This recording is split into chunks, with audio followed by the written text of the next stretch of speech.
ఉట్టిగా అడుగుతలేం, మనం పొదువోకు అడుగుతలేం. బాజాప్తా అసెంబ్లీలో జ్యోతిబా పూలే బొమ్మ చూస్తే మనకు ధైర్యం రావాలి, స్ఫూర్తి రావాలి. అందుకోసమే అసెంబ్లీలో జ్యోతిబా పూలే విగ్రహం ఉండాలని అడుగుతున్నాం.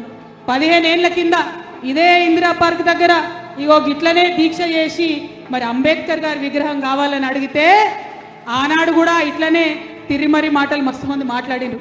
బాధపడే అవసరం లేదు. శివన్ అన్నాడు, అమ్మా భయపడకని. అన్నా ఇది తెలంగాణ బ్లడ్, భయపడే బ్లడ్ కాదు. ఎన్ని అడ్డంకులు ఎదురైనా, ఎన్ని ఇబ్బందులు వచ్చినా, ఎన్ని విమర్శలు వచ్చినా ముందుకే పోతాం తప్పితే వెనక్కి పోయేది లేదు. ఎందుకంటే ఇందులో స్వలాభం లేదు. లాభం ఏదన్నా ఉందా అంటే యావత్ తెలంగాణ జాతిలో ఉన్న సబ్బండ వర్ణాలకు వర్గాలకు లాభం జరిగేటటువంటి ముచ్చండే ఇక్కడ మాట్లాడుతున్నాం. కాబట్టి ధైర్యంగా ముందుకే పోతాం తప్ప వెనక్కి తప్పే ఆస్కారమే లేదు. ఇవాళ కాంగ్రెస్ ప్రభుత్వాన్ని నేను వినమ్రంగా మిమ్మల్ని రిక్వెస్ట్ చేస్తూ ఉన్నాను.